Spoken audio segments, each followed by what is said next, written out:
notes for chapter 10, section 1. We're working all with circles for this whole chapter. And of course, we're going to start off with vocabulary. We are going to do the parts of a circle. I bet you didn't know there was a whole bunch of parts to a circle. You're thinking there's the rim or the circumference and the inside, the area. There's more than that. First, we need to draw a circle. So draw a circle, or if you have your hand out, use that. We are going to talk about and my board is really slow. Bring it back. The center of the circle is the exact middle dead center, because the actual definition of a circle is an infinite amount of points that are equidistant from a single point. So if you did an infinite amount of points that are all the same distance away from the center point, that's what causes a circle. So there's the center. Next up is the radius. Probably pretty familiar with that.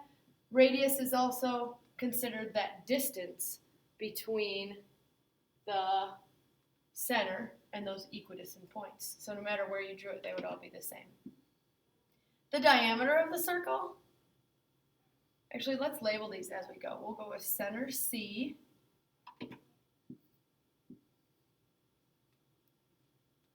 radius R, diameter is double the radius, or all the way across the entire circle. I'm going to go in a different spot than the radius. I could have continued it, but instead I'm just going to go in a different color all the way through. So we'll call that the diameter.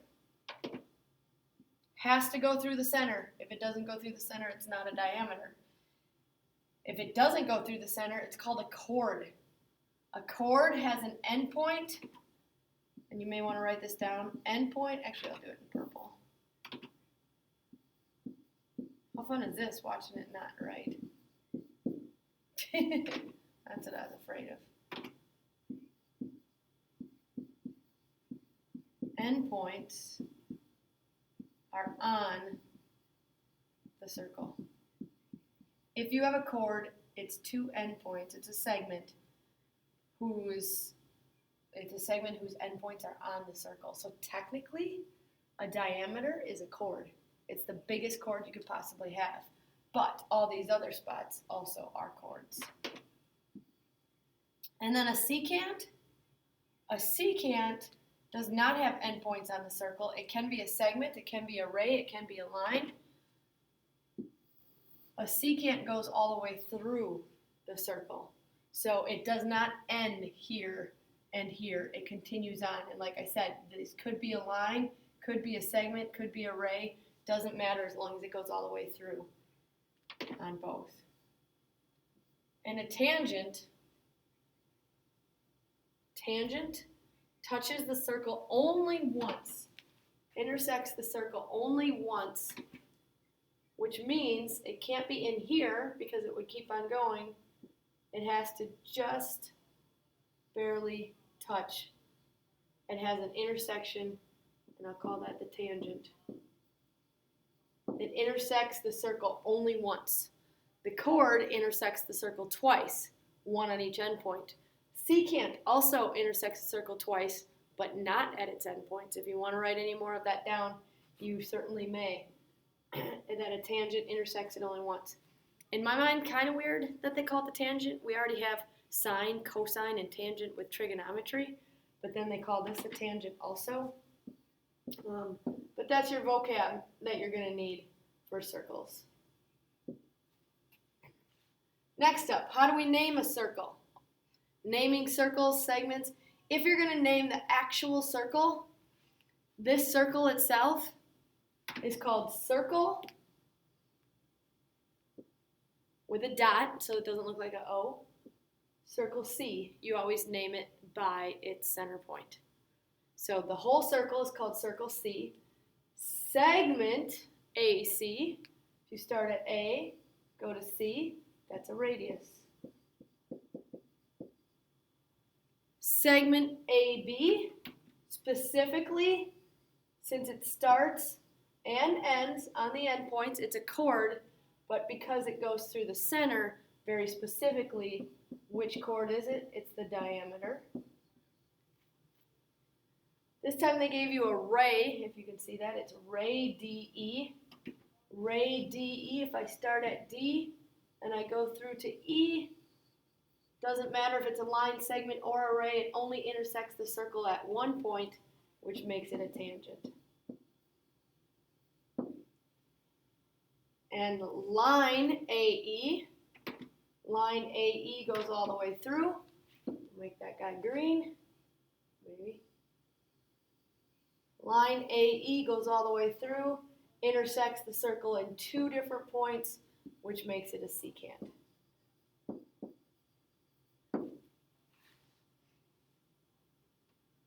I didn't give you a chord on there. We could have given you a chord. Let me give you, what color? How about orange? If you wanted to, you could put a chord on there and call it FG. That would be a chord. More vocab. Coplanar circles. You need to draw these circles, so I'll give you a minute, or I'm not going to even give you a minute. You're going to pause it. Coplanar circles just basically means they're the same plane. They're touching. These are not coplanar circles. If I put one right here very close to you, and I put one way over here sideways, those are not coplanar circles. These are coplanar. They're on the same plane. They could overlap each other. They could be tangent circles. Tangent circles mean the two circles only intersect at one point. Just like a tangent line would only intersect at one point, a circle intersects the other circle only at one point. And they could be outside like this, or one circle inside the other. And then we have concentric circles. Concentric circles have the same center, but they of course have different size radii, otherwise they'd all be the same size. So same center, that's got a small radius, that's got a medium size radius. You can make another one and another one. Concentric circles, a bullseye. More specifically, something called a common tangent. Common tangent. A common tangent, you have these two circles on your handout, if you have a handout, is one tangent line that touches two circles. And on those two circles, it touches only at one point because it's tangent. It could either go between the two circles, or it could stay outside of the circles and touch them both, staying outside or on one side of the two circles. That's a common tangent. It doesn't have a different name for this common tangent compared to that common tangent, like is this called inside and outside? Nope, they're just called common tangents. The question is, how many common tangents do these circles have? So how many could you draw? And on this one, you could draw one here. Good luck with drawing a nice straight line. There's a common tangent.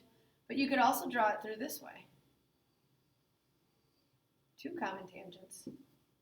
Right now you're like, yeah, that one could have two common tangents. Keep going.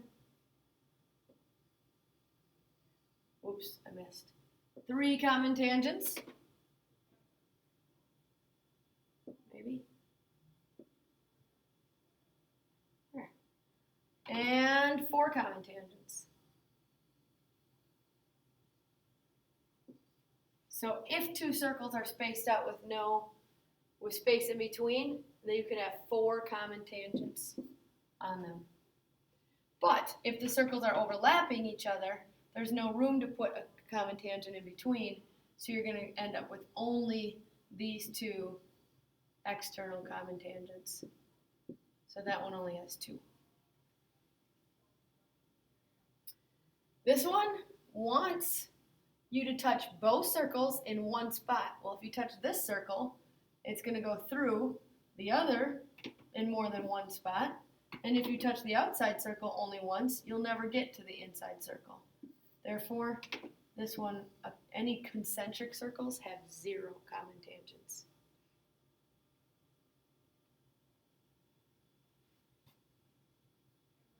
Next, you've got two tangent circles touching each other. You could send one right through the middle for a common tangent. And also,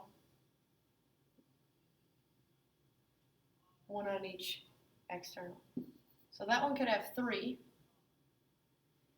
And lastly, if you look at this one over here, if you want it to touch the inside circle and the outside circle, they could touch them each once. One common circle, or one common tangent. So there could be 4, 3, 2, 1, or none, depending on how the circles are set up. Common tangents. All right, next slide. In a plane,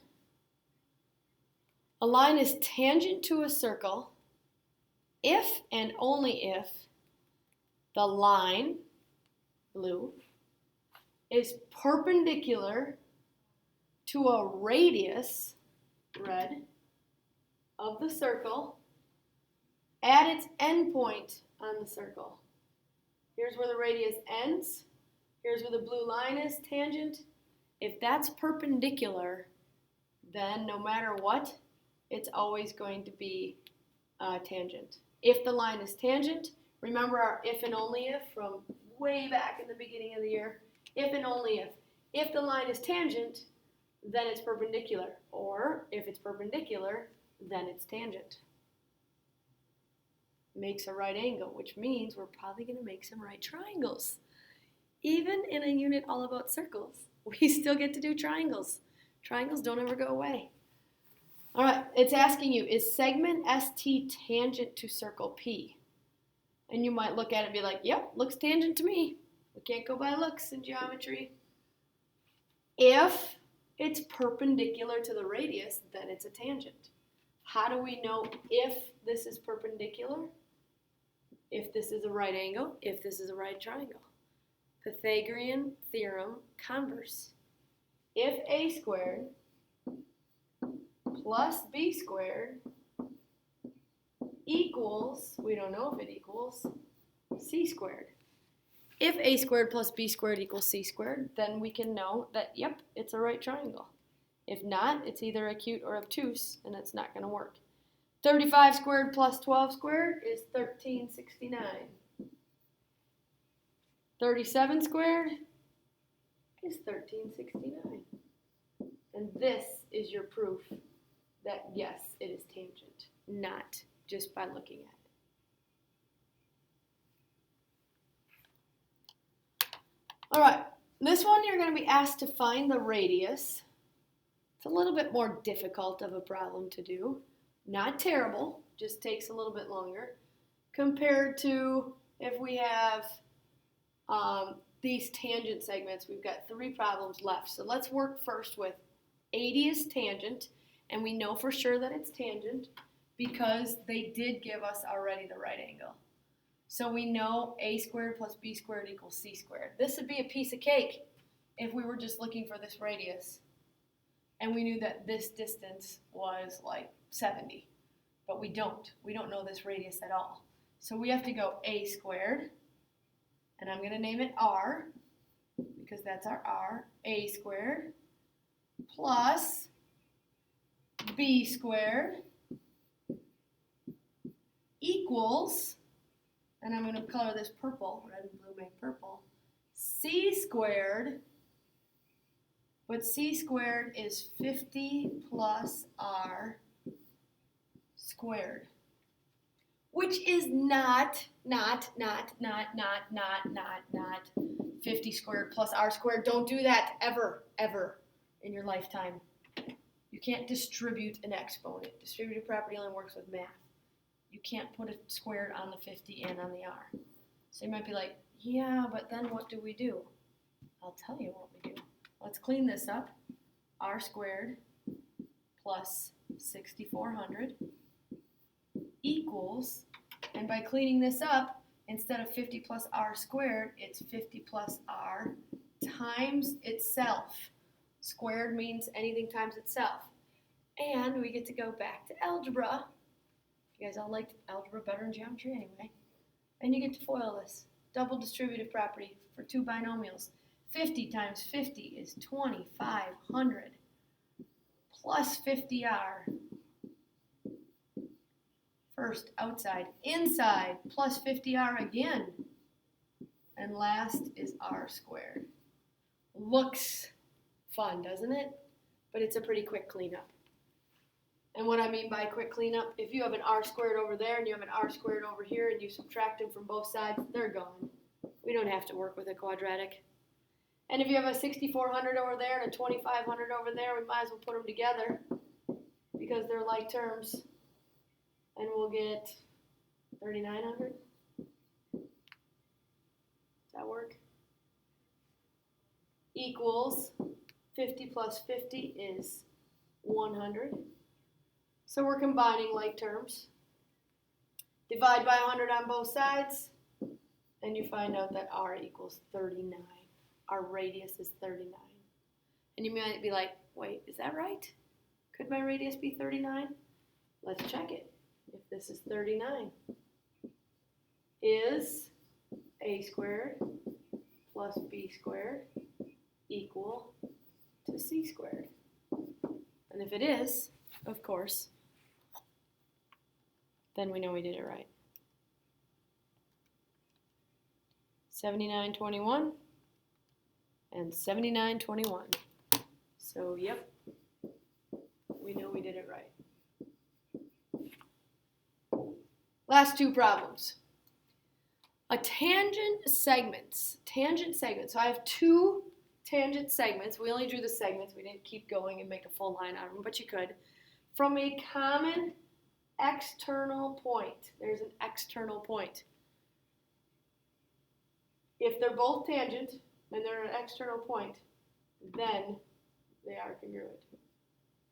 Tangent segments from a common external point are congruent. Which means, if these are tangent segments from a common external point, they are congruent, and congruent means equals. 3x equals 24, and x equals 8. That's it for section 10.1. Good luck.